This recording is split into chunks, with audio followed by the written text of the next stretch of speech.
started. We've got quite a few people on, but I'm going to go through a lot of things today. But and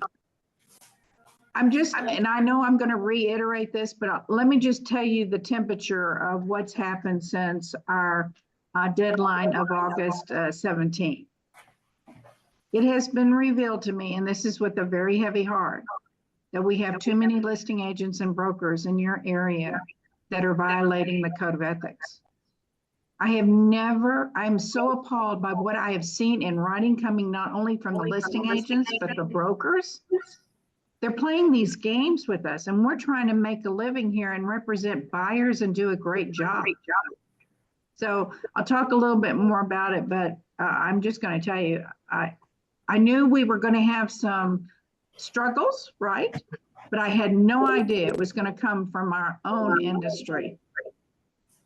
Never in my wildest dreams. No. So somebody's got, everybody turn themselves off and mute because there's some echoing going on. Okay. Everybody on mute? Okay. All right. So yeah, so everybody has to be on mute, otherwise I'm going to keep echoing back and forth, okay? All righty. Okay, so I'm going to pull up my PowerPoint here. We're going to talk about the TXR forms. Now, the last time we met was earlier in August, and on August 23rd, Texas Realtor says, oh, we're going to reissue a bunch of revisions to the same forms we revised on 6/24. Okay, so I'll go through those a little bit in somewhat of detail. Then I'm going to review the compensation processes and KW addendum to the buyer-tenant agreement. There are going to be those circumstances when we represent buyers who cannot pay our compensation. It's just a fact, folks.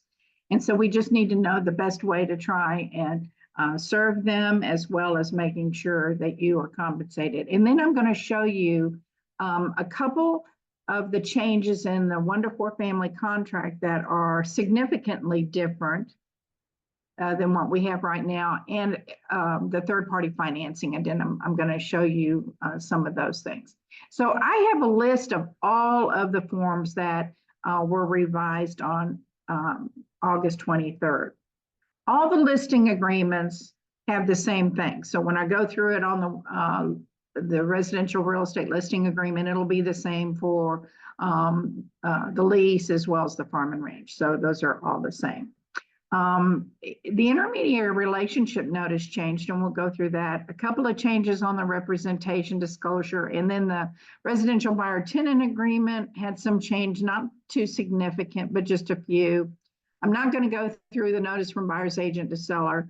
I'll look at the amendment and show you a few of the changes. The general info, I'm not going to go through that. It just is reiterating the disclosure regarding compensation, that it's not fixed or controlled, but it's always negotiable. Then we'll go through the changes on the compensation agreement between brokers, really only one, and then the addendum regarding brokers' fees. They did make significant changes there because we told them they had failed to make certain things and cover certain things. So why did they do this? Well, first off, don't worry about changing any of your forms. If you had your listing agreement signed on the 6/24 form, you're fine, right? Don't make the change. But when you look at the changes, you're going to see the clarity and more precise language that they used in explaining compensation a little bit. And that's where most of the changes are in our listing agreement. And again, the reason for this was after they released it, I'd been talking about how we had to notate intermediary and certain provisions in paragraph 5. Well, that was stupid that we had to do that. It should have already been covered, right? Not something we would have to remember to add to it. So we'll go through all of that. So again, I'm going to look at some changes on the residential listing agreement. Again, it's the same on all three of them. The intermediary relationship notice, the representation disclosure notice, the buyer-tenant agreement, and the amendment to the buyer-tenant agreement, and then the compensation agreement between brokers, as well as the addendum regarding brokers' fees. Okay, So I'm going to pull those up now.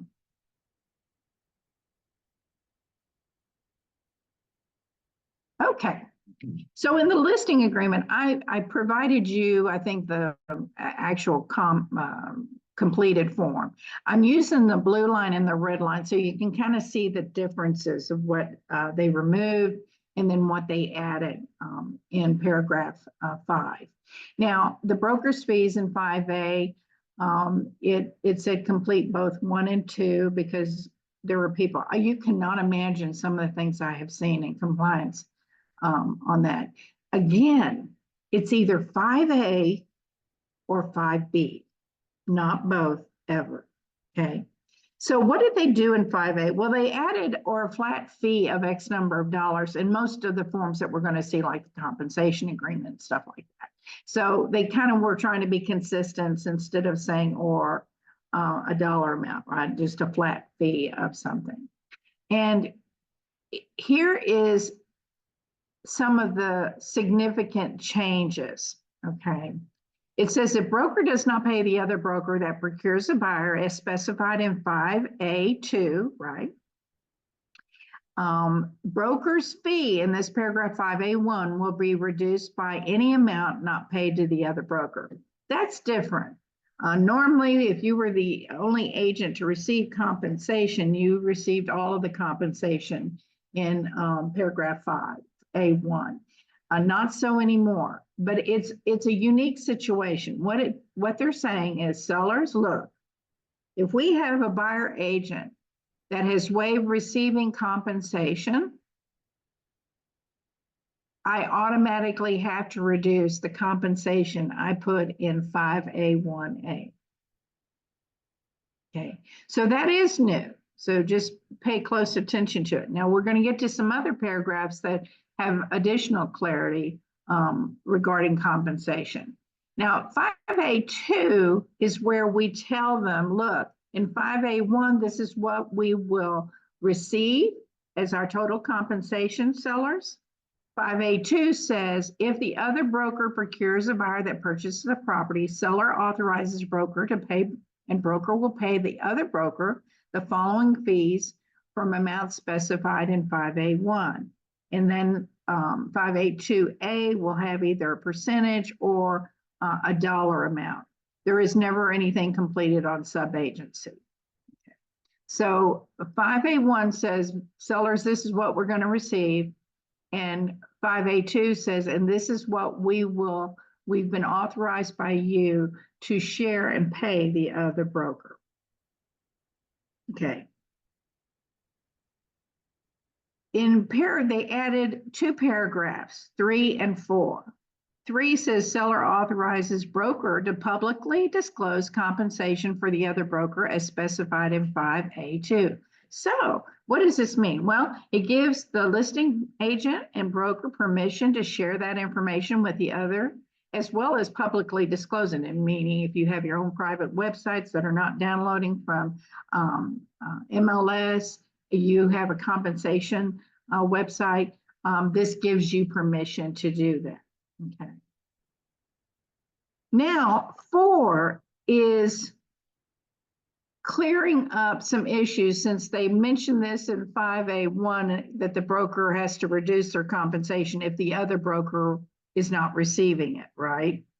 It says broker will retain amounts specified in 5A1 as broker's fees if there is no other broker that procures the buyer, including but not limited to transaction where broker represents both seller and buyer, that's intermediary, or the buyer is unrepresented, you have a customer.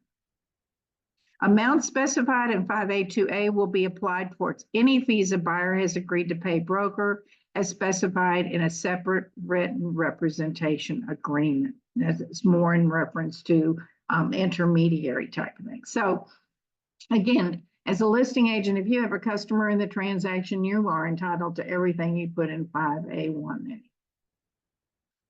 Intermediary, the broker is telling the seller, if you had an amount in 5A2A sharing with the other broker, that same compensation will be applied towards any fee that the buyer has agreed to pay in their buyer tenant agreement.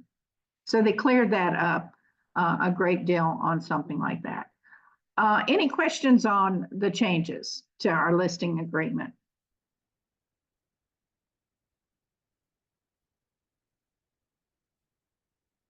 Okay, here's what I'm going to ask you. In 5A, do you see any statement that says it depends upon your buyer's offer? No. No, and that's the horrible thing. We're getting pushback from all sorts of listing agents and brokers.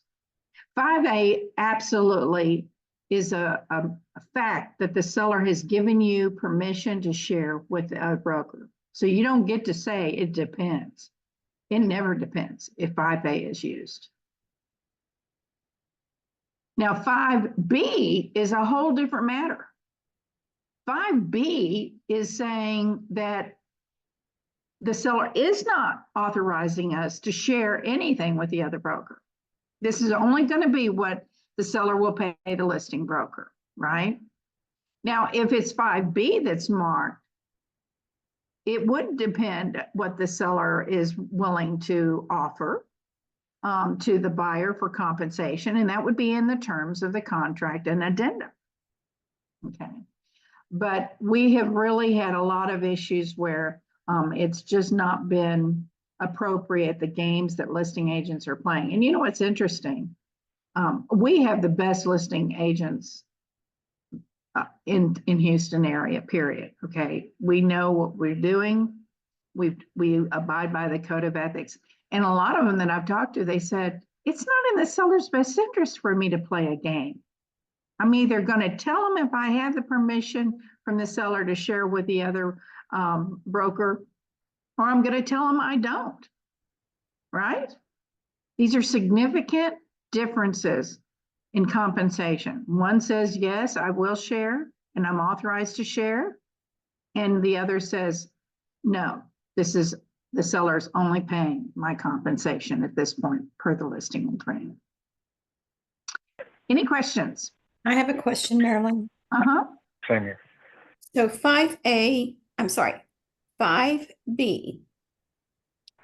is only saying that the seller is going to be paying the listing broker. Is that correct? Correct.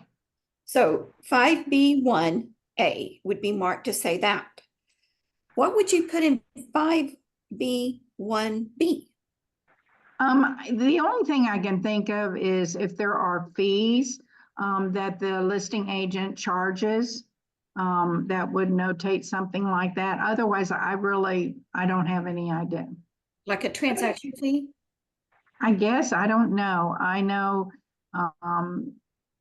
there's all different types of language that agents are using for what they charge for various fees and stuff like that. So while there's a place to put it in the listing agreement, I really don't know what would be B, to be honest.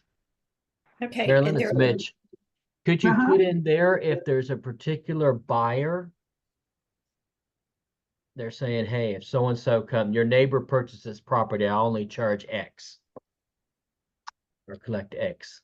I guess if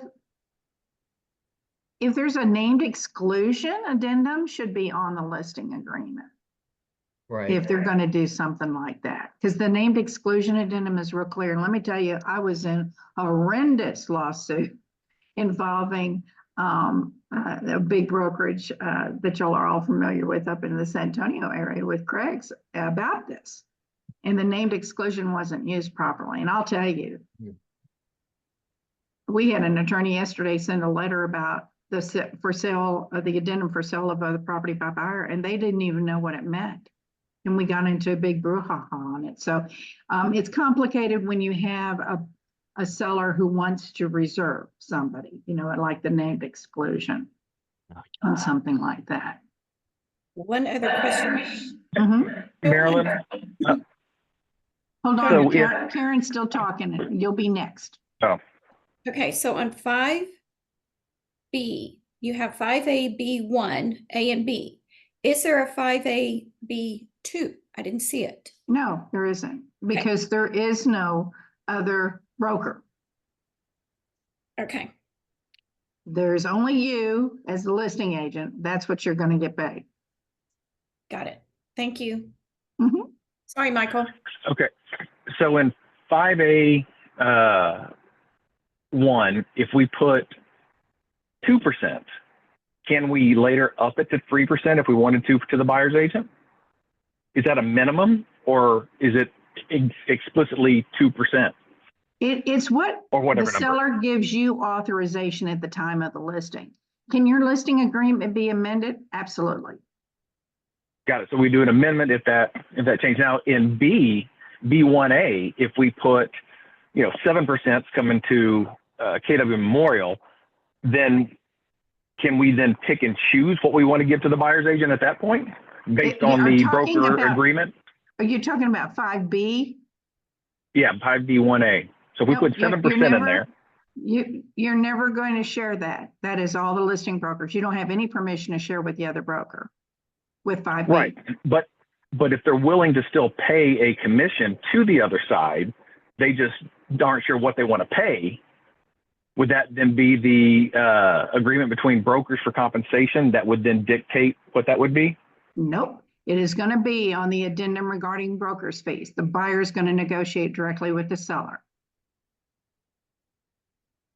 Got it. But the seller's paying us specifically. Whatever's in 5B1A is ours only. And that the compensation between brokers wouldn't play It's not into in this at all? play. It's not in play with 5B. There is no other broker's compensation. Okay, but I still want to know. I have a quick question, Marilyn. Uh-huh. If whether we're filling out a 5A1A or 5-1A, if we're filling out those two lines, one or the other, for example, that top one, A1A, Uh-huh. should we just leave B blank or put in not applicable? It doesn't matter. You can doesn't- do anything you want. Mhm. Okay, it won't cause confusion No. because it's blank. Yeah, because you have to complete both 1 and 2 under 5A, but you don't have to complete B. Okay. So this, thank you. Uh-huh. Marilyn, I have a question. In Uh-huh. sorry. In 5B1, how is intermediary handled? It's not. I'm going to show you on the addendum regarding broker's fees how intermediary is handled. See, it's significant changes on that. Yeah. I You have a don't put it, question. no notation about intermediary anymore. Marilyn, this is Olga. I have a question regarding 52B, subagent. There If is no sub-agency. ever. exactly, so that why they have there? There's no subagent because every buyer needs to have representation. Why they still have the subagent? There are evidently parts in the state of Texas that may allow it, but no insurance E&O allows any sub-agency. So we got rid of it over 15 years ago because we're smart. So we don't want any agent of another broker thinking that we're going to allow them to participate when we have no control over that other agent. So these are forms that are used throughout the state of Texas, and certain areas have certain things that they allow. So in certain areas of Texas, the buyer representation agreement is not required for buyers. What? Oh, no, I mean, I'm if- sorry, we're talking about the listing agreement here. This is compensation. We don't Yeah. compensate subagents, period. They either represent a buyer, Yes, but we are never going to compensate a subagent. okay. And subagency is an agent from Caldwell Banker acting like a subagent for a memorial listing. It won't happen. They don't represent the buyer. They're saying they're representing the seller. Correct. Yeah, we don't ever do that. Okay. Okay, now the next change is a combination of taking away from the changes they did in paragraph 11DF. They struck that, they removed that, and they kind of put it back where it really belonged. And it was the authorization to disclose. This is where the seller is considering paying buyer's expenses, right? And so it states where the seller is either authorizing to disclose it or not regarding their ability to want to compensate and contribute towards the buyer's expenses. They've defined some of the buyer's expenses to include, what the buyer may have to pay towards their buyer brokerage fees and that type of thing. But bottom line is, this is the provision that allows the seller to give you permission to disclose that the seller is considering contributions to buyer's expenses. It's not about compensation. It's really buyer's expenses because it's what the buyer's expenses are. And so they took away what they had before. They took away 11F entirely regarding that, placed it all here. And then they said, use the TXR 1412 to authorize broker to disclose and advertise additional information, such as a specific amount of seller concessions, okay? And what does that mean? Well, if your seller says, I give you authorization, and so the listing agent's gonna say, do you want me to disclose a certain dollar amount? And if so, then you would use the TXR 1412 if the seller wants you to disclose a certain dollar amount. If the seller just wants a blanket statement that they would consider contributing to the buyer's expenses, then you don't need the TXR 1412. But you will if the sellers give you a dollar amount. Any questions? Yes, Marilyn. Yes. So on that statement, you're saying that this has nothing to do with the compensation, but if they were going to contribute towards their closing costs, say a flat fee of $5,000, they would check seller does or does not authorize you to disclose that. If seller says, I want you to tell them I would consider contributing up to $5,000, you would mark does, and then you do the 1412. Got it. Paragraph A would have the dollar amount. Got it. Thank you. Marilyn, this is DLC. Uh-huh. I've been seeing on MLS where they're saying seller is willing to contribute toward closing. Are we supposed to put that on MLS? You can only if the seller gives you permission. Oh, okay. That was done on July 9th. That's closing costs, though, not compensation costs. No, and see, they defined what a buyer's expenses are, but those are buyer's expenses. Compensation, we just took care of in 5A and B, right? And so the seller had to understand, just like Trek has defining certain things, and you'll see that in the proposed forms. The seller and buyer need clarity as to what buyer's expenses could be, right? And so that's why they've added it. But a lot of people misuse this as compensation, and it's not. It's buyer expenses. Marilyn, can you hear But me buyer's expenses could include compensation to the buyer broker. They could. So on here, it says seller is not obligated to pay any specific amount. So if in 5A1 or 51A, we put in there 6% and 3% was going to the buying agent, this is stating that the seller's not obligated to pay that. No, They you're can wrong. choose the amount. You're wrong. 5A is real clear. That's the authorization the seller has given us to share with the other broker. This is about Right, but it buyer's says here- expenses. Right, but seller's not obligated to pay any specific amount, Right, towards the buyer's expenses, correct. which could be the compensation to the other broker. No, if they've already marked 5A, it's done. Now, if they marked 5B, that's true. They're not paying another broker. Neither is the listing broker.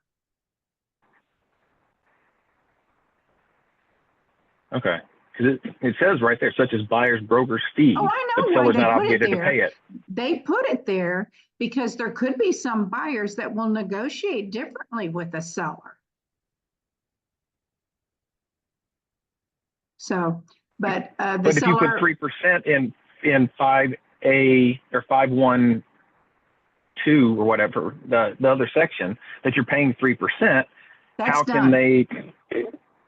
Then the But you just seller, said that. listen, 5A is compensation.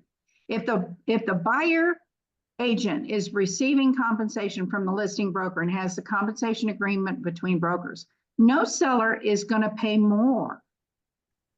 They may consider a dollar amount to the buyer's expenses, but the compensation's already taken care of for the buyer's expenses. Okay, so but it says in here, such as broker's fees, seller's not obligated to pay any specific amount, including buyer's fees. Right, these are broker buyer's fees. expenses, but in our listing agreement, it's clear, 5A, they gave us authority to share with the other broker, and we're not going to allow any double dipping. The seller will get an offer, and if the buyer says, I want 20,000 towards my expenses, and we've already compensated the buyer's brokerage fees, the seller's going to look at it and say, I'm going to either do this or I'm not. Well, but that's different. That's down under seller's concessions, correct? That's what this paragraph is all about, is seller providing a concession to buyer's expenses. Right, but in the 1-4 contract, 12A talks about seller's contributions, additional contributions towards closing Yes. costs. And that's exactly what this is referencing. But it says buyer broker's fees specifically in here. Well, it says such as, it doesn't say it has to be. Right, but it says the seller's not obligated to pay that. Such That's as true, broker fees. but they are obligated if it's in paragraph 5A. It doesn't state that anywhere on that other thing. It doesn't says that- matter. It defines what it is. It's seller paying buyer's expenses, and they've defined buyer's expenses. So, and it's all up to the seller to determine that or not, but they're never going to double dip. And if 5A is completed, then the listing agent will get the compensation agreement, and there will be an addendum regarding broker's fees on the contract. Yeah, I'm not worried about the listing agent. I'm talking about from the seller saying, you know what, I didn't get a full price offer, so I don't want to pay the 3% that I had put in 5A. No, one. that's that game that all these agents are doing. I understand that, but if the if a seller goes back and looks at that other page, it says that they're not obligated to pay, for buyer's expenses, they're not. which is a buyer broker's fee. It could Could be. be. It doesn't mean it is. So then, but then the seller says, I don't want to pay the 3% to the buyer broker now because the offer didn't come in full price. And it says on page, whatever it was just there, that I don't have to pay any expenses Yeah, that I don't want that's to. wrong. Compensation is real clear. It's in 5A, period. Everybody's mistaking this paragraph that gives a listing agent authorization to share information about the seller contributing to buyer's expenses. But if your seller wants to play that game, they're never going to mark anything in 5A. It's only going to be 5B. So Marilyn, I But then we have, can't pay the buyer compensate. We can't pay the buyer anything out of 5BA is what you said earlier. I know. And guess what? The addendum regarding broker fees allows the buyer to negotiate directly with the seller regarding that.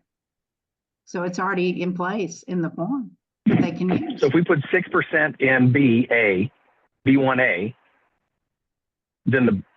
then whatever's in the buyer tries to negotiate with the seller from a additional compensation that would be on top of that 6% that's in B1A, correct? No, the 6% is the listing broker's compensation. Has nothing to do with the other broker.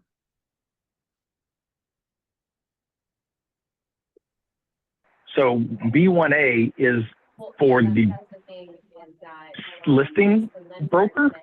Only Right, broker's fee without compensation for other broker. right. And so if we put 7% or whatever in 51A, and then the buying agent tries to negotiate a 3% fee, then it doesn't come out of B1A. So they still owe us 7%, and then they owe 3% to the buyer's broker. If they've negotiated that way, but most sellers have better listing agents when they receive something like that. They'll review all of that in detail before they agree to an additional expense.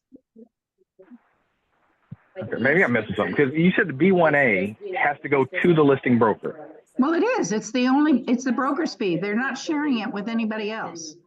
Although the lender really wants to, you know, the risk and follow their. Yeah, it's either 5A where we do share or 5B and we don't share.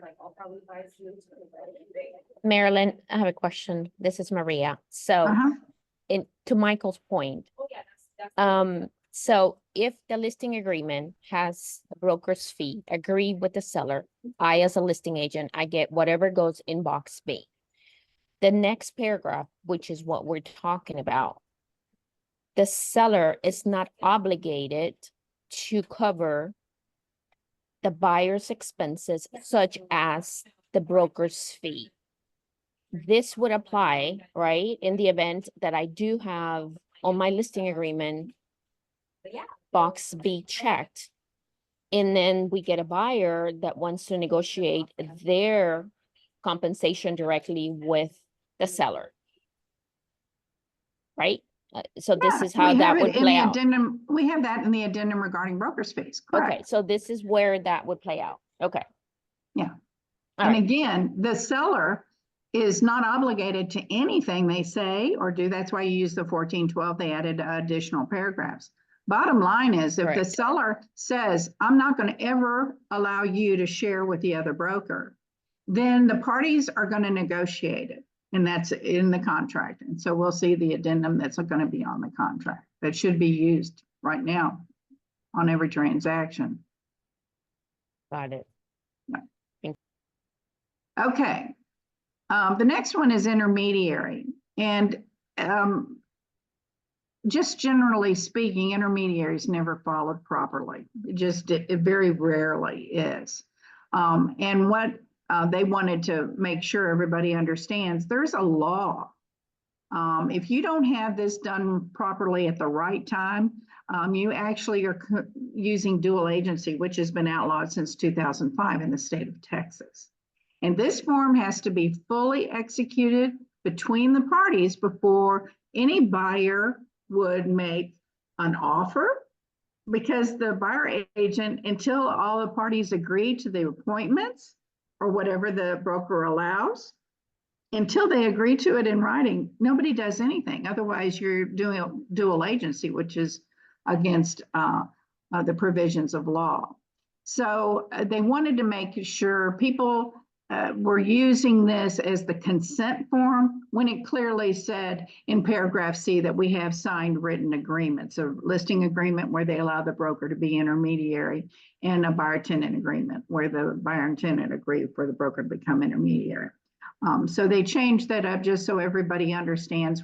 And it's real critical because the broker will appoint or they won't, right? If they don't appoint, that means that there is no opinions or advice.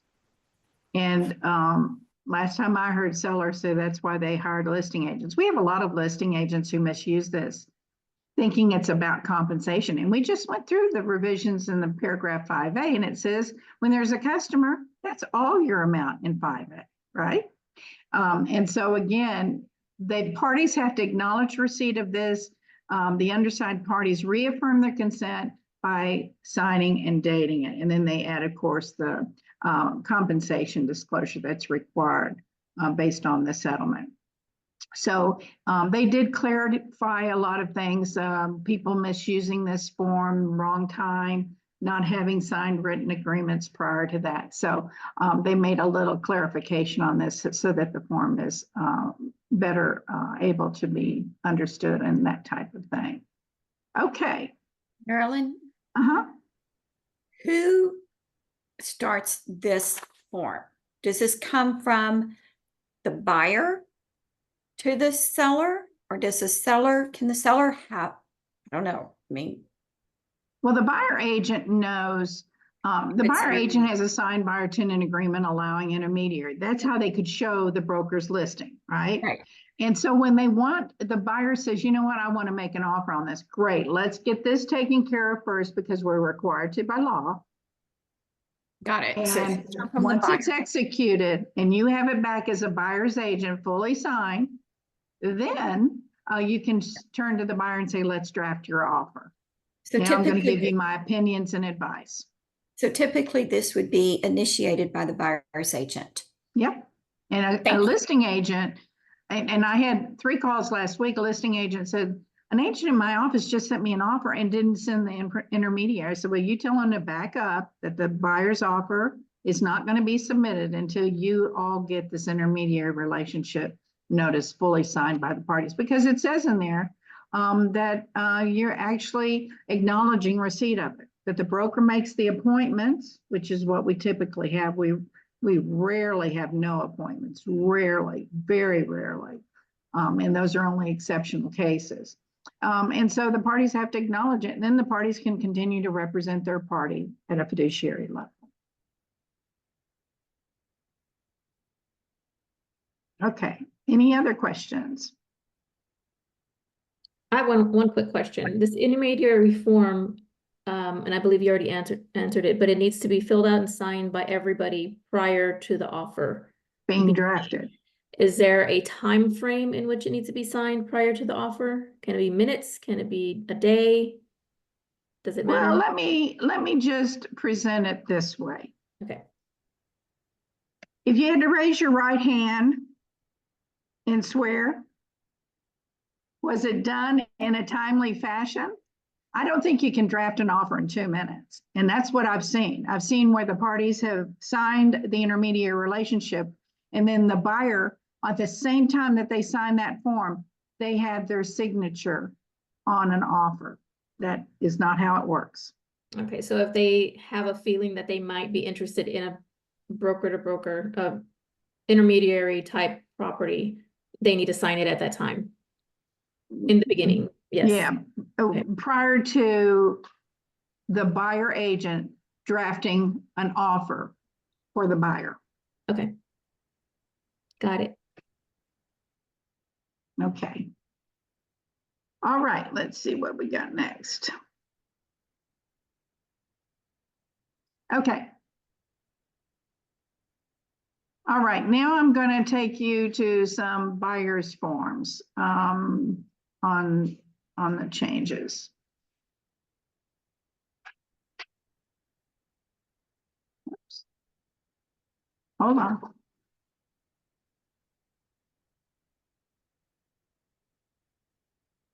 There we go. Okay. So when we go to draft an offer for the buyer, I'm going to show you a couple of changes that they made to the buyer tenant agreement and the amendment. Hold on real quick, okay?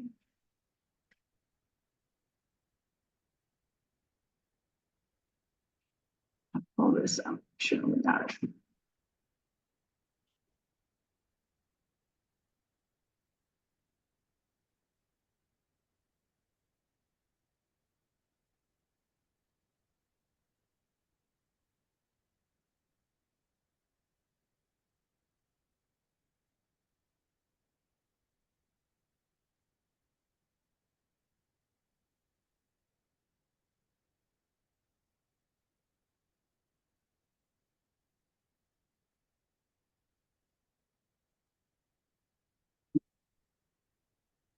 Let me try this again.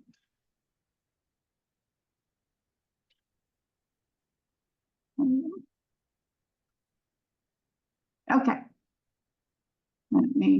go here.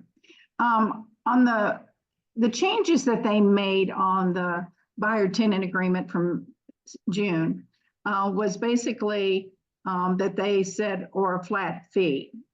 That was what has been added, as we saw on the listing agreement just a minute ago. So the changes weren't monumental about that. It just had or a flat fee very clearly marked. Now, what's interesting about the additional compensation, when they first brought out these forms in May, they had other compensation in there. Then they removed it when they published it on 6/24, and now they've inserted it again. Okay. What we do know is that many times when we work with a buyer, we don't know if there's other compensation at that time that you're going to be subject to. It could be reimbursement for some fees or a range of things that you might know at that point in time when you sign the buyer tenant agreement. Again, if there are any bonuses, they have still only placed that in the actual amendment to the buyer tenant agreement. Okay, so if you're subject to that, for example, when it says that in paragraph E, it's a special paragraph in the amendment regarding bonuses. They ask for a dollar amount and then you tie it to a property, and that's how the buyer will acknowledge it, basically. Once it becomes apparent that that will happen. Now, I'm going to tell you the place that we most often see bonuses is with new construction, right? And sometimes you know what your buyers are going to buy, you know, and sometimes you don't. But no matter what, you probably don't know any bonuses that might be on a new construction, right? Until your buyer's interested in that actual property.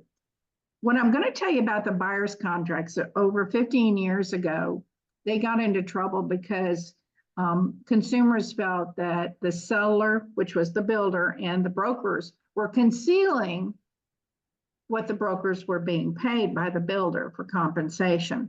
So since then, every builder that doesn't use the TREC forms has a broker addendum. If you have that and the buyer has initialed at the bottom of the page and then signed the contract, you don't need anything additional, because the builders are real clear about what your compensation is, if there's any bonuses and things like that. So that's been one type of situation where we have not had to see the result of using this addendum for a bonus. Now, if the listing broker says you get a bonus, then absolutely you don't get it unless the buyer has agreed to allow you to receive the compensation. The one big thing about our change was the buyers have to always know the compensation you're going to be receiving, and most often who's paying it, right, on something like that. So again, if you had an agreement, your buyer tenant agreement showed that the broker's fee was 2%, right? And then it turns out that you were able to secure more, you would amend your buyer tenant agreement immediately in writing. We've had a couple of those instances where a buyer agent negotiated a much reduced compensation, and then it turned out that the other broker was willing to provide more. So they had to do an amendment to the buyer tenant agreement to actually receive the compensation from the other broker. No broker can receive more than what the buyer has agreed to in writing. Okay, but again, as far as bonuses go, most of the time that's in the builder's contract forms. They have a separate addendum on that. Any questions about that? Okay. So now what I'm going to take a look at is the change that they did to the compensation agreement between broker and owner. No, between brokers, the 2402. And the reason for that is they made a change on that form to also include, in the event that they have a flat fee, there wasn't that actual provision to allow that.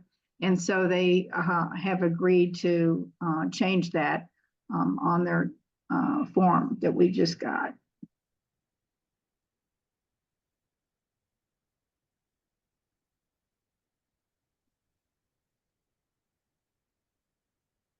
Sorry about that. It's just not coming up.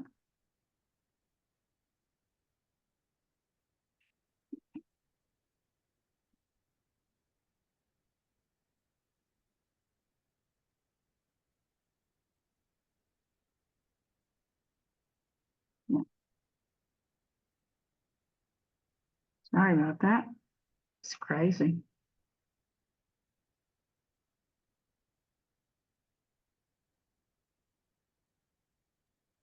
Marilyn, can you hear me? Uh-huh. Marilyn, can you hear me? Yep.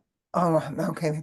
Hey, I'm a little in the back seat here, okay? I've been using these forms that are on dotloop. Are these changes immediate or what am I looking at? Yeah, they are. They were immediate as of August 23rd. Yeah, but I've got that. I mean, I'm now in September, but the forms have been altered. That Yes, I'm what pulling I, up from dotloop. Okay, okay. they had them posted on that Friday on Okay. 8/23 because Okay.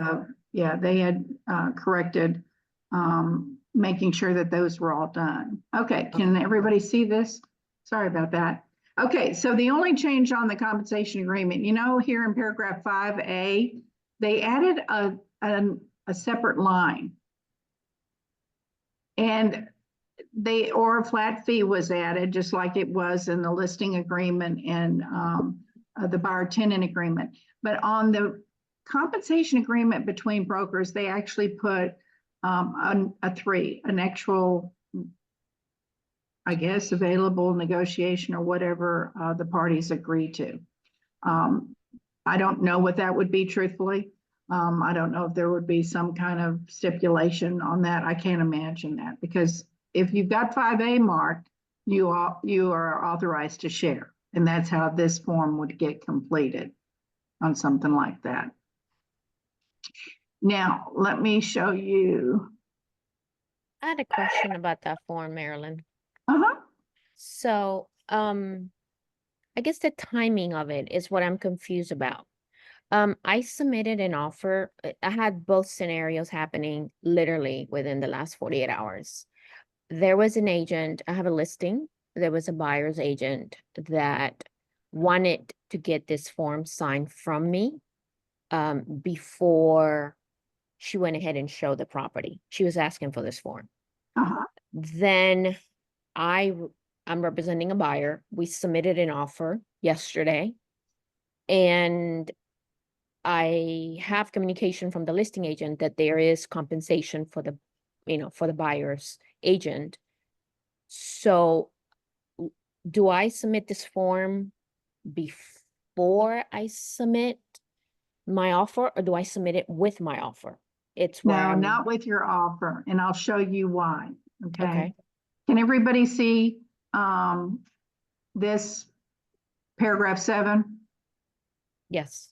Okay, you can see that on the buyer tenant agreement. Paragraph B says source of compensation. It says broker will seek to obtain payment of the fee specified in paragraph 7A, first from the seller, landlord, or their agent. So your buyer has to know before they make an offer what the compensation agreement is about, because they will owe the difference based on this agreement. And Right, your buyer, you don't have an agreement unless the other listing broker and you both sign it and agree to it. There is nothing. Okay, that's where I was confused at, because I was interpreting as that text communication as an agreement. So you're Absolutely saying that not. it's not, absolutely Yeah, not. No, Okay. absolutely not. Okay, well, I'm glad then. Okay, Yeah. got it. Thank you. Okay. So now I'm going to give you 3 examples of what happens when we've got a situation where the listing agent's not responsive, or they're playing games, you know, they don't want to tell you. It depends on your buyer's offer. Well, it only depends on your buyer's offer if there's a 5B marked in your listing agreement. Otherwise, 5A is what the sellers have agreed.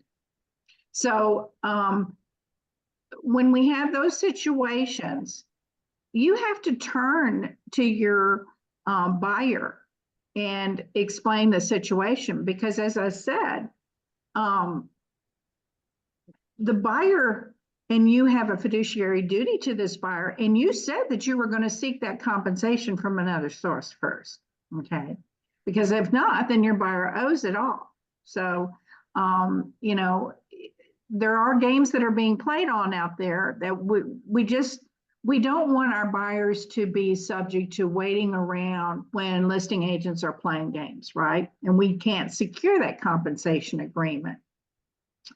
So on the compensation process, if you try and secure the signed 2402 and the listing agent's not doing it, or they're not being responsive, then you need to advise your buyers how they would use the 2406, that addendum regarding broker's fees. And so I'm going to show you 3 different ways that they have with the compensation now.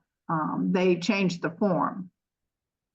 Let's see which one of this one is. Okay, so the addendum regarding broker's fees. If you've got a Texas Realtors 2402 signed, then you can complete D1, other broker's fees, right? But there are other options that we have there, and they changed this form to include the intermediary, because this form couldn't be used for intermediary because there was no other broker, right? The intermediary is the only broker. So if you have a signed 2402, then D1 will be the paragraph that you will use. And we've had other brokers say, well, you don't need to use this form. I did a compensation agreement. Well, apparently they don't know why we got sued. The sellers were saying everything wasn't transparent, right? And so Texas Realtors, consulting with NAR and all the attorneys, they developed this for us because Trek hadn't changed our forms.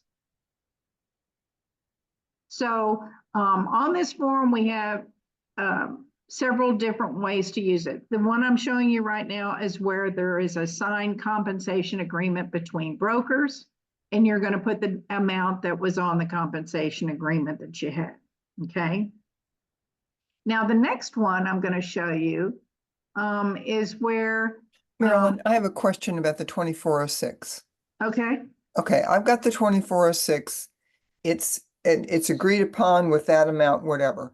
Let's say it is short and the buyer owes something at closing in response to their buyer's rep agreement that is signed, that if I can't get a certain percentage that they will pay. Do I submit my buyer's rep to the title company so that they know that? Sometimes they will require that. Okay, all right. Yeah. So we need to be sure to get that to them if there's a question, or Yeah. if there's... If it's coming from multiple sources, the listing broker in D1 is going to give you X% or a flat dollar Right. amount. Yeah. But if it's deficient from your buyer tenant agreement, then the buyer is obligated to pay the rest of it. So yeah, it'll be either on an amendment to the buyer tenant agreement or in the buyer tenant agreement. Okay, and I can just share that with the title company. Uh-huh. Okay. Absolutely. Now, what I'm gonna, Marilyn, I'm sorry. uh-huh. I have a question. I would think that the way Marsha just put her presentation, her scenario, I would think is like once all the contingencies and everything and whatever we have done, and once you realize that the buyer is going to have to pay the difference, is you need to let them know that you have them sign the form, that let them know so you can have them sign it, so you can send it to the title company. Am I understanding correctly? You could do an amendment to the buyer tenant agreement explaining that. Absolutely. That's the cleanest way. Marilyn? Okay. And Yes. Maryland. Yes. So on all my listings, sorry, I have an Bianca. offer. Okay. Am I Okay. good? Go ahead, go ahead. Okay, so on all my listings, I have an offer packet that I put in the back office. It has, documents that the buyer needs to sign to help the buying agent out. Can I add this to my offer packet? Not if it's associated with MLS. Yeah, that's what I was just checking. That's what I assumed. Nothing about compensation can be in MLS. Bianca, hurry up, hon. Yes, Marilyn. Yes, I'm under a situation on the contract. The listing agent, she doesn't want to sign the 2406. She says that she already signed the 2402. I know. And these are battles that we cannot overcome. The buyer just has to know, look, I know what this is about. This is an addendum to the contract. It's clear based upon buyers and sellers knowing everything that's going on. That compensation agreement that I have signed with the other broker is just between us. It is not a part of the contract. And this addendum was devised so that all parties are clear. It gives instructions to the escrow agent how to disperse.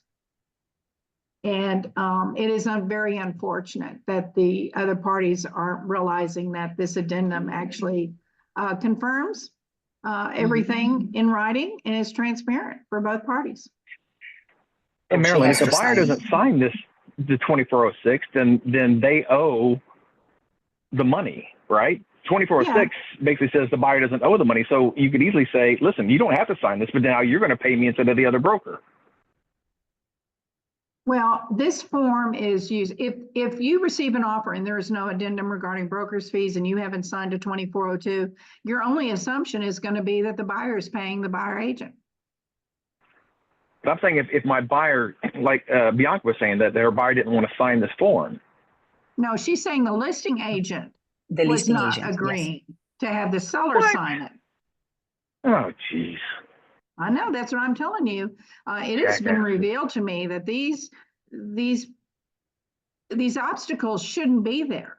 They're creating obstacles for something that we are struggling to represent our party in the highest level possible on something like this. It is unfortunate. You just turn to your buyer. I don't like it personally. And especially when Texas Realtors went forward with this, presented it to TREC in April, and TREC says, oh, I'm so glad you did this because we're not going to do it, kind of thing. And they were in consult on this type of document, and it's real clear. Now, I am going to show you one thing I'm going to show you two other examples. The next one is where. I'm sorry, Marilyn, can I stop you there for a minute? Okay. Before we move on, I want to make sure I didn't miss anything or misunderstood. So I have an offer, I have the compensation between brokers signed, but you're saying this addendum also needed to be part of my offer? Absolutely.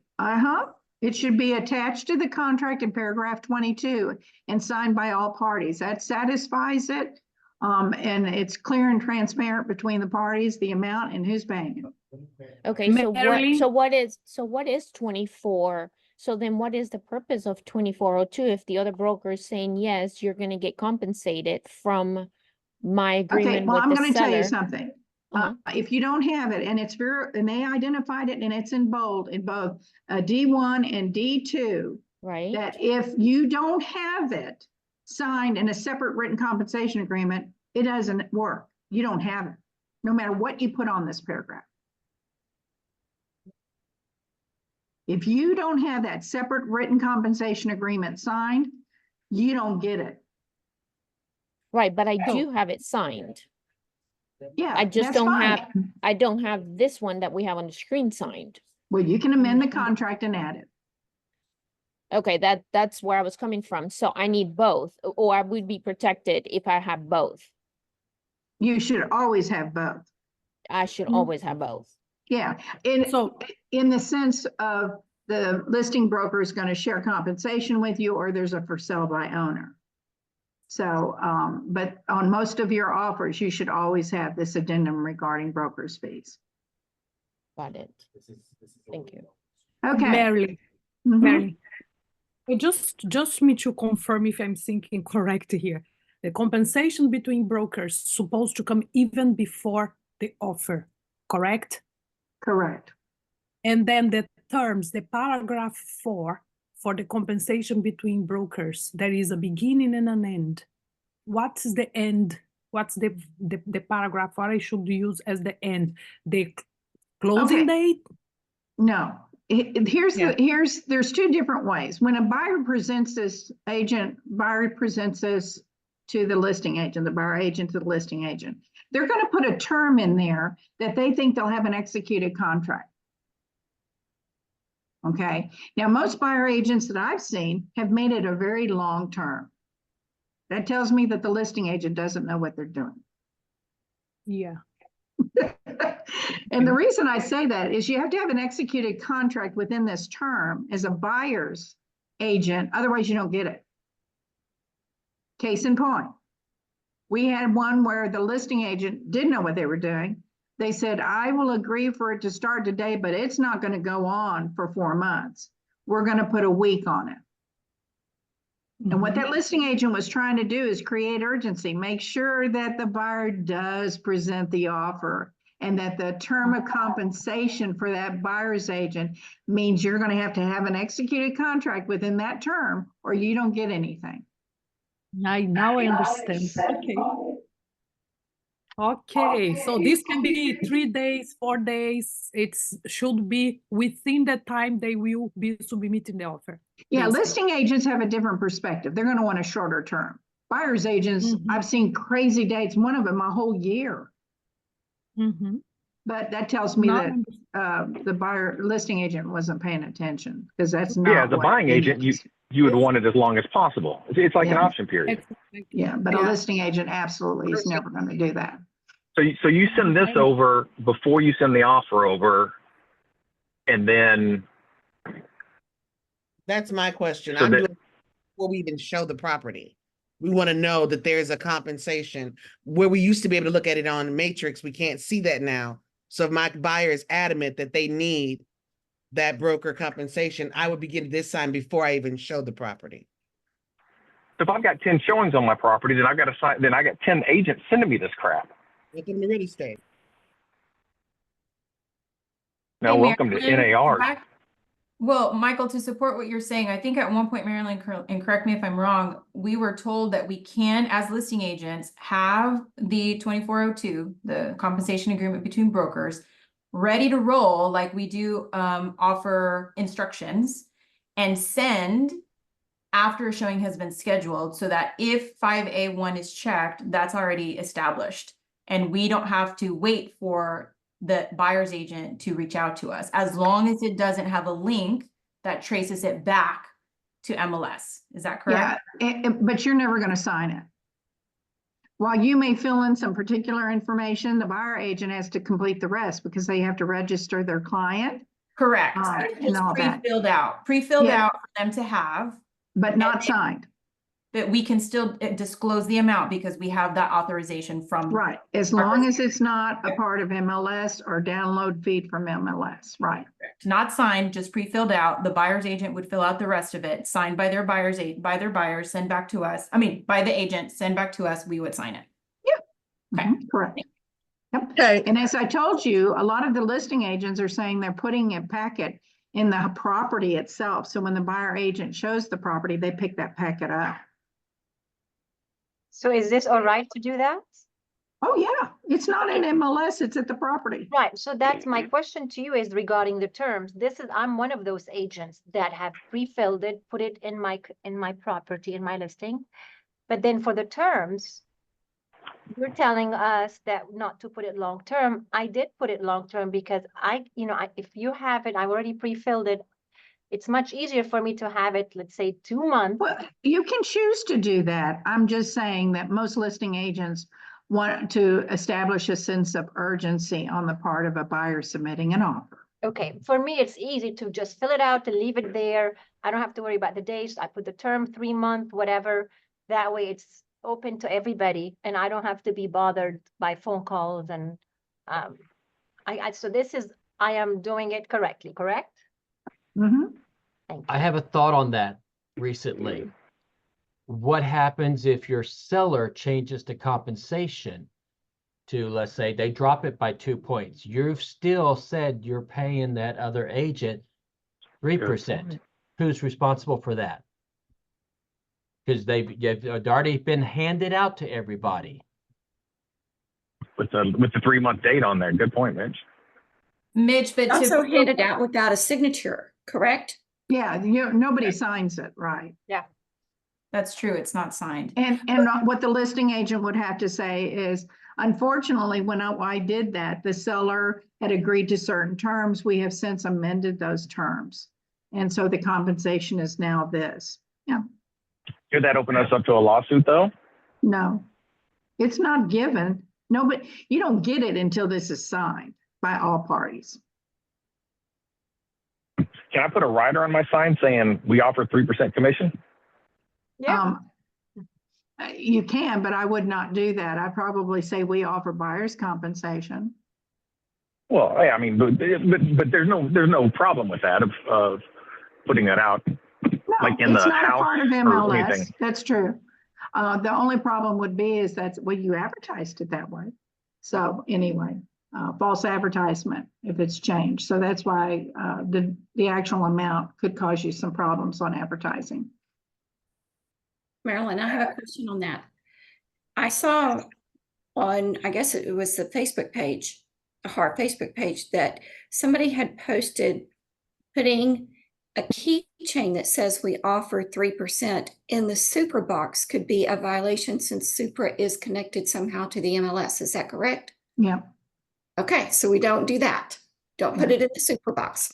No, I wouldn't, because they own part of it or something else, and somebody was talking about showing instructions and stuff like that. It's just better that you communicate directly to them through your own Facebook page or through flyers or emails and that type of thing. But make sure your advertising is not false. Thank you. Jocelyn. Okay, just so I'm clear here, this compensation agreement between brokers is typically, unless the listing agent prepares it, this will be filled by the buyer's agent, correct? Correct. Okay, so then in paragraph 5, what if they put for their compensation 2%? But our listing agreement actually says we'll split 3%. So now there's that discrepancy that they don't know about. Which direction do we go there as a listing agent? Well, the listing agent's going to give them the information that the compensation has changed, or what my listing agreement allows me to do. That's what you're going to respond with. If you get this from a buyer agent, they put an amount in that is not a part of your listing agreement, you're not going to agree to it. No, I mean, if the buyer's agent puts 2%, because they don't know So that we're we're offering splitting 3%. 3%. Well, then you get it corrected. You'll send it back to them and say, please correct it, or initial the change on it. Yeah. Okay, so before let you them send know it. it Why is a can't we full just- 3%. Well, But can't we just keep the 4% for ourselves?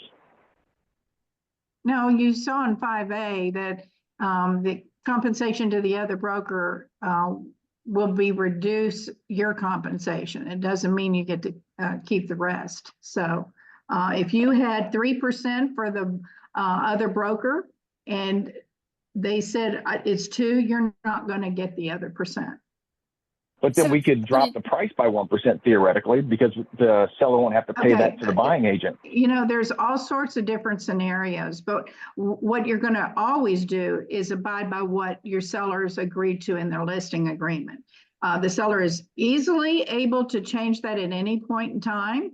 And then you will communicate that to the buyer's agent. But bottom line is you're going to follow what your listing agreement says. I know I'm gonna probably get hollered at for this, but I totally want to make sure I'm on the right page. I have been just simply telling the other agents what I'm going to compensate them when they call to get permission to show my listing. So is that enough, or I need to verbally tell them, write it down and send this form as well? How much I'm going to pay them? If I've already told them in a text message that I'm going to pay them, do I need to? It has no bearing on email, text, or anything. This is the only form that will bind the compensation between brokers. Oh. Okay. All right, now we're going to get back to the addendum regarding brokers' fees, okay? Now, again, you've got a listing agent who has been non-responsive or saying, well, it depends upon your buyer's offer, right? So you don't have a compensation agreement in writing. So you can't mark D1. So you turn to your buyer and you say, you know what? This is your opportunity to negotiate for the seller to pay your buyer's compensation, buyer agent compensation. So D2B is the element that allows the buyer to negotiate directly to the seller regarding this. And it creates a separate obligation for the seller. So if the seller has 5B in their listing agreement, that's fine. But if the seller has 5A signed, then you're going to stop it and say, we're not going to do D2B, we're going to do D1, and here's the compensation agreement, let's get this signed, and then you'll amend your addendum regarding broker's fees. D2B is for the buyer to negotiate with the seller. They're saying seller shall pay X% or a flat dollar amount towards other brokers' fees, and use this option only if there's no separate written agreement between seller and other broker, and it creates a new obligation for the seller. We've had a lot of listing agents on the other side who didn't know what they were doing. Case in point, they had compensation in paragraph 5A of the listing agreement, and they allowed their seller to give an additional amount of compensation to 5 in D2B. And what it turned out is the buyer's agent had to go to the listing agent and say, you know, we can't double dip here. And your seller can't be obligated twice, right? On something like that. So again, because we have so many situations where buyers agents are being told, well, it depends upon the buyer's offer. Well, the buyer just needs to submit their offer, use this addendum regarding broker's fees, and negotiate it directly with the seller.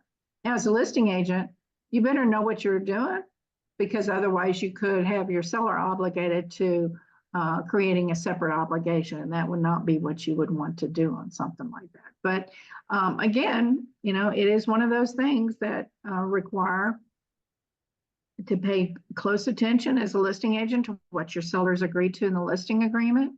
But your buyer also has the ability to negotiate directly with the seller.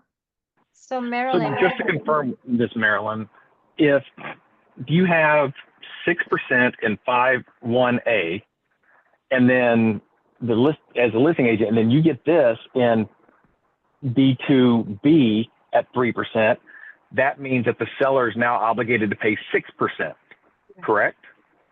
They would, this D2B creates a separate obligation for the seller in addition to what's in the listing agreement. So that'd be 6% that they would be locked in for.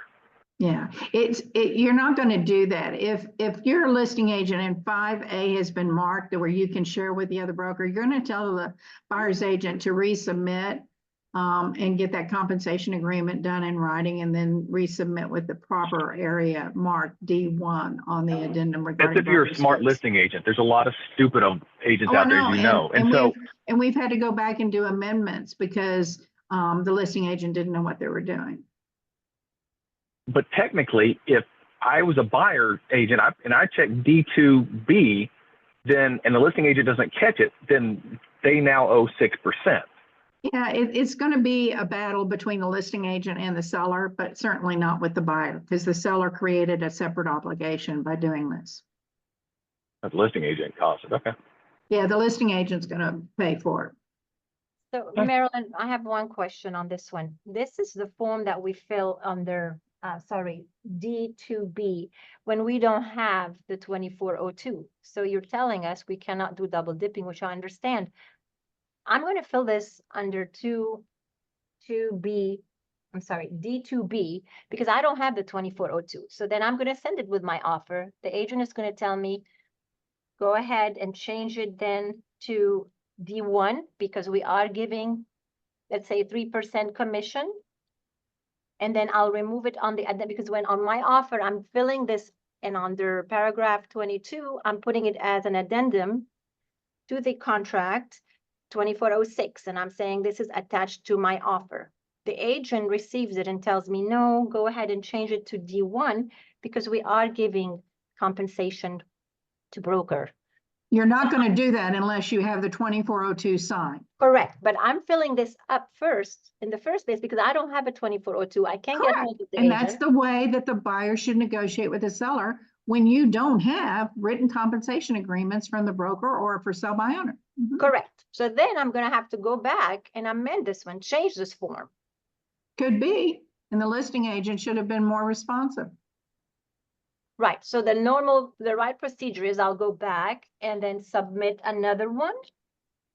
And Yeah, well, whatever the listing agent requires, they should send an invitation back to resubmit based upon what the parties will agree to. So, So yeah, I'm but not going to do there an are- amendment. I'm not going to do an amendment to the addendum. I'm just going to submit another 2406 checking off D1.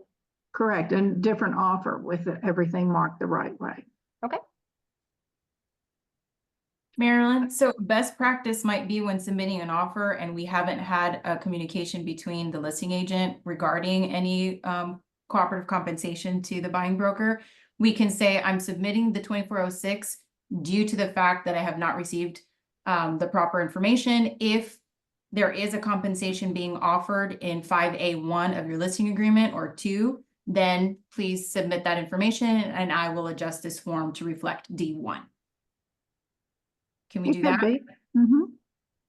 But no matter what, your buyer is not going to be delayed by presenting the offer. That's the critical part. Your buyer has the, buyers, they don't understand this process. Sellers don't understand it. And half the listing agents in your town don't understand it. My problem is we are a fiduciary. And if my buyer wants to make an offer and the listing agent has been non-responsive and I can't get that signed agreement, I'm going to tell the buyers what we have the ability to use. And the buyer makes the decision. If they want to negotiate directly with the seller, this is what they'll do. And if the listing agent misses it and they haven't been communicating with you, then they deserve to get screwed with 6%. Yeah. I mean, really, you would not believe the listing agents that have made this mistake. It's obvious they don't know what they're doing. And that is not ever in the benefit of a client that we represent to not know what we're doing. Texas Realtors presented this form as an opportunity to comply with the NAR settlement, be transparent, and allow the parties to negotiate. Bottom line is, that's what we're doing. Unfortunately, we've got pushback from the other side. Now, I'm going to show you an example. As I told you, this form could not be used until they changed it August 23rd for intermediary, right? And so there's a paragraph E intermediary. So let's give you the scenario. 5B is marked in the listing agreement. Seller will allow the broker to be an intermediary. They're just not going to pay a buyer's agent on the listing agreement, 5B. The intermediary relationship notice is done, it's all executed, and now the buyer's agent comes and uses paragraph E, the intermediary broker's fee. And what happens when 5B is marked, remember that compensation is only the listing agents, doesn't include a buyer agent. So the seller has said that any fees that they agreed in a separate written agreement, the seller also will pay the listing broker blank percent of the sales price amount specified in this paragraph E shall be applied to any fees buyer has agreed to pay listing broker in a separate written representation agreement in the buyer tenant agreement. They allowed intermediary and they said they pay the buyer agent brokerage X. Buyer shall pay any remaining amount due to listing broker specified in a separate written agreement and use this only if listing broker represents seller and buyer as intermediary. So even if the seller marked 5B in the listing agreement saying, I'll allow intermediary, but I'm just not going to provide any compensation other than for the listing agent, then this form allows the buyer to negotiate with the seller for the compensation under intermediary, where the seller did not agree to compensate the other broker. Now, normally, if 5A is marked, and we showed you this, it said in that new paragraph that if it's intermediary, the broker looks to 5A2 to find out what the compensation is for the buyer to pay the buyer agent brokerage. So portion. So again, they had to include this because it was not there before, and we couldn't use this form with intermediary because it really was implying there was the other broker involved. And intermediary obviously is the same brokerage. So I've given you 3 examples of what we typically did. I didn't do the for sale by owner, which is on D2A. We don't get those very often, but it's real clear that would be the option that you'd use when you have a 2401 signed prior to the offer on something like that. Any questions? Okay. So here's the scenario. Some buyers will be able to pay you, but some won't. You still want to be able to have the opportunity to represent them, right? So we revised this addendum in light of the changes in the new buyer tenant agreement in paragraph 7A. And so I'm going to show you what we provide as that.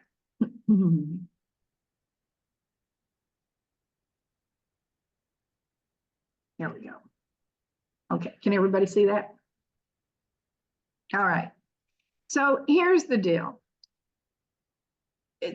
There have been so many articles, postings all about this steering. You know, if a buyer's agent says, I'm only going to show you properties where I get compensation, steering is really where you're only selecting certain properties because of compensation, right? The buyer tenant agreement is clear in 7A. You're going to get paid.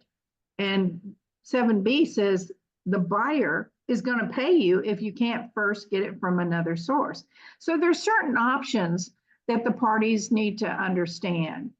And the buyer or the tenant are authorizing and instruct the broker regarding properties that are offered without compensation to broker. That means we couldn't secure a compensation agreement between brokers, right, at that point in time.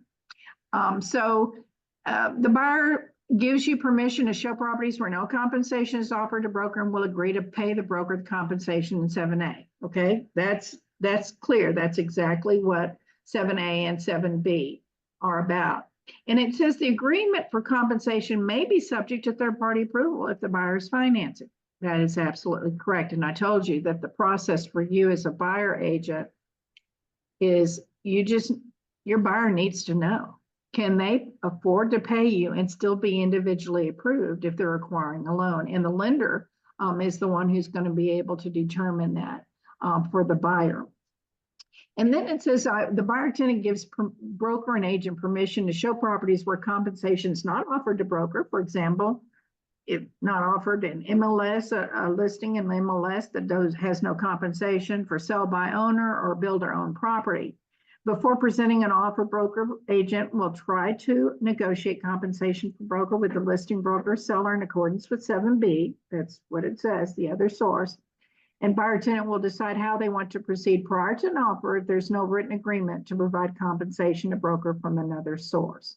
So the buyer is still holding a judgment based upon the compensation that a buyer agent was either to secure from the for sale by owner or from the listing broker on something like that. And then there's just a simple thing. It says buyer tenants do not wish to be shown any property if broker's compensation is not agreed upon from the listing broker, seller, or landlord. So that first step in 7B that says we have a fiduciary duty, we first have to go get it from the other source, right? And we're not able to secure that.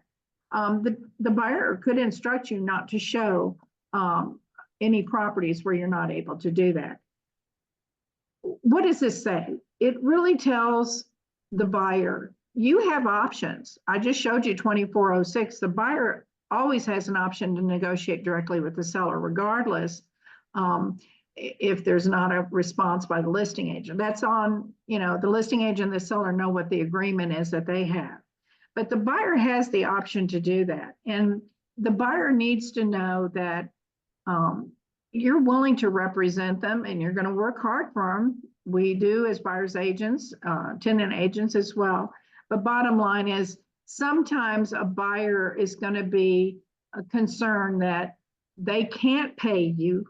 They know that for a fact. The lenders confirm they can't pay you. So now they're concerned that every step you have to take to secure compensation from another source is going to be done before they agree to any offer, to present any offer, because they know that they have limitations. They're not able to pay you your compensation on something like that. So it's not always going to be used. It's only going to be used when it's applicable, maybe. And the reason for that is it needs to come from the buyer. The buyer has made these decisions. So it doesn't look like the buyer agent is saying, well, if we don't get compensation, I'm not going to show you this property, that type of thing.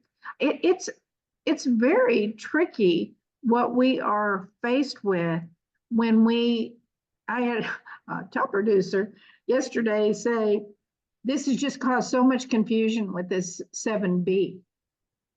And I had to point out to him, I said, well, it's always been there. There was 11A and 11B.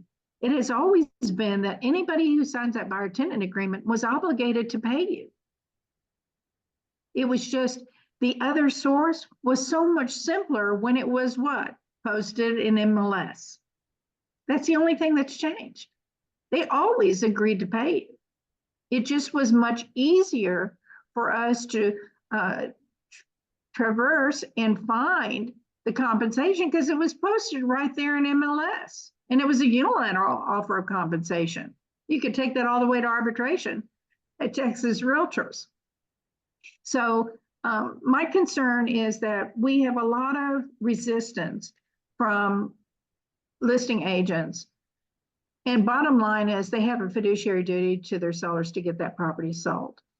We've had one listing agent who said it really depends and your buyer better not lowball it and they better not come in under all these different things, right? I don't know, if I were a listing agent, I would sit with the seller so that they really understand 5A and 5B and the differences, right? Because that's what that whole stupid lawsuit and that verdict came down, was that sellers never had the ability to negotiate. Well, our form is real open now. It's either 5A, where they will give us authorization to share, or 5B, where they don't want to. It's going to be dependent upon the offer I get, right? So 5B allows the seller to do that. I just think as a listing agent, you really need to make sure your sellers understand this. Your language and your response could turn off a buyer presenting an offer. And that would never benefit your seller. I don't know about you, but I think sellers, when they put their house on the property and market for list, for sale, they want a buyer. That's the objective. They want to sell their property. So the language that's used better be in your seller's best interest. You don't want something that's not going to be something that your seller has given you permission to state to another party. And I'm just been horrified by what we've seen from not only listing agents, but the broker as well. Any questions?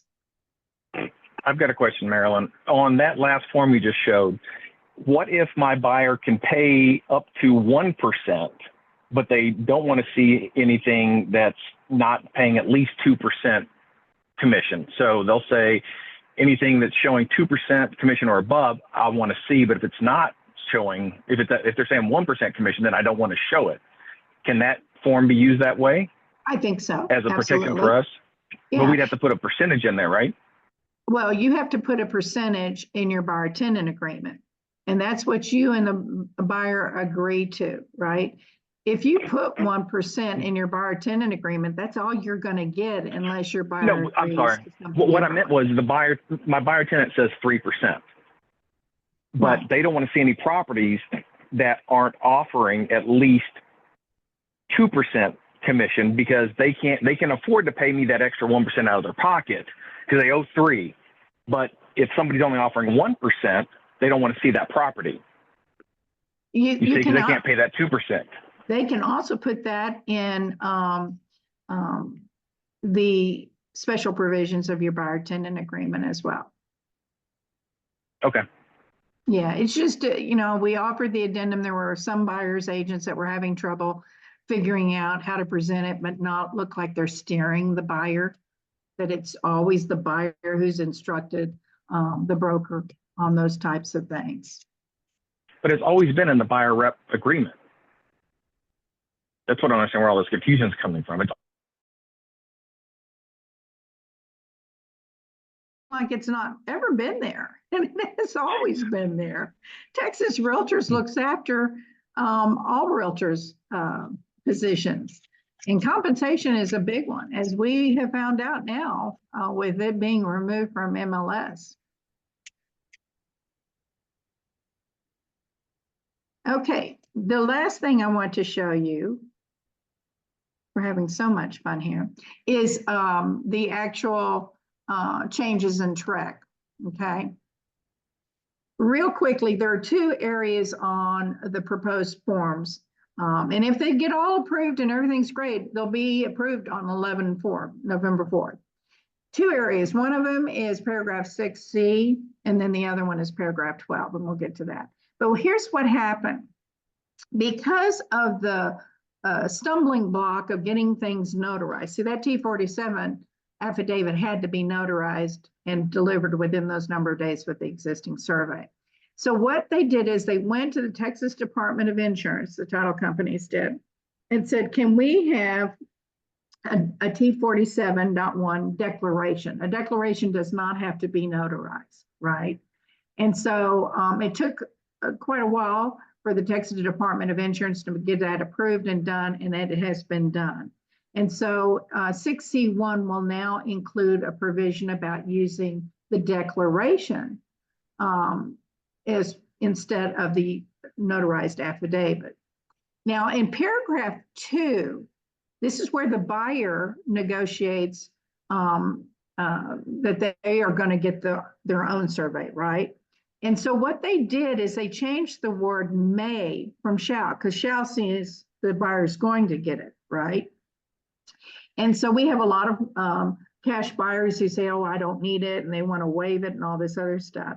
But bottom line is when they changed the word to may, it did not place an obligation for the buyer to obtain one.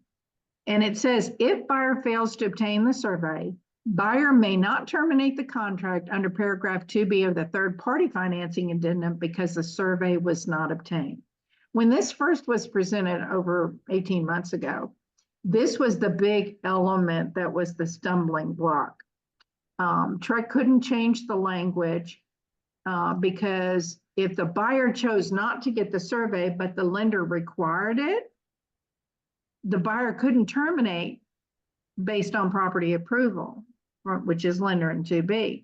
So they worked on it, got it legally done. And so what happens on this, when they changed the word from shall to may, the buyer cannot terminate based off of 2B if the lender requires it and the buyer didn't obtain.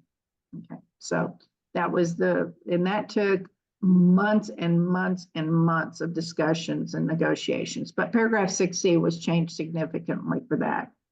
Now, the next change is paragraph 12.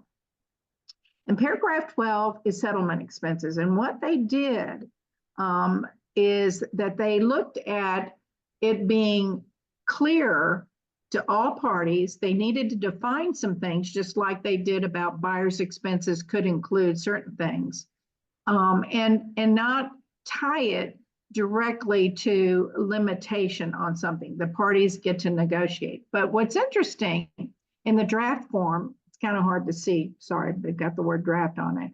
But in paragraph 12A1, the seller shall pay the following expenses. They took it and said all of those things that have been there, but then they added brokerage fees that seller has agreed to pay. So now contractually, whatever the seller has agreed to pay for brokerage fees, they're obligated per the contract to do that. And then again, that was the only thing they knew that they inserted in 12A1A.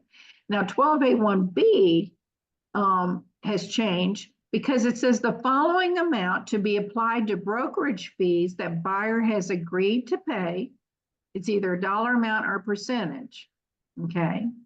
And so the seller is saying to the buyer, and the buyer is saying to the seller, in my written buyer tenant agreement, I agreed to pay X number of dollars for brokerage fees, right? Now, the new paragraph C said that this is where it comes down to the changes as far as how things are applied. It says amount not to exceed X number of dollars to be applied to brokerage fees that buyers agreed to pay, and an amount not to exceed X number of dollars to be applied to other buyer expenses. Okay, so they didn't limit it by any buyer's expenses, but they said they struck all the other language and says to other buyer's expenses. So what does this mean? So now in the new forms, if they're approved, the buyer has the ability to negotiate with the seller. This is what I agreed to pay my buyer brokerage fees. Now I want you to pay this much of the buyer brokerage fees, and then I want another dollar amount from you to be applied to all my other buyer expenses. So the way they've changed it is to make it easy for a buyer to negotiate with the seller amounts for what the buyer's expenses are, and the buyer's expenses can include brokerage fees. But also the buyer says, I want that, and I also want this. And the reason that they split this is the input that they got from the appraisal industry on appraisals and stuff like that. So it's real clear what amount will go to the buyer's expenses, as well as to buyer's expenses that also include what could be that the buyer would negotiate the compensation that they owe the buyer brokerage. Then in paragraph 12A2, buyers shall pay the following expenses. They left all of that the same, except they added and inserted the same thing that they did for the sellers in 12A1A, is that brokerage fees that buyer has agreed to pay. So that's one of the buyer's expenses that is payable under this contract. Okay, so just be on the alert. We have until sometime in early October, I think, to make our comments on the various changes on the 1 to 4. So please do so. You had some agents from your operation who did that before, and they were very well stated because the broker law committee decided to consider those. Now, the next thing I'm going to show you is I have a question. Uh-huh. I'm sorry. Going back to what we just went through. So if this does get approved and we start using this form, then we will not do the amendment. So the amendment that we have now, that we can use now, would not.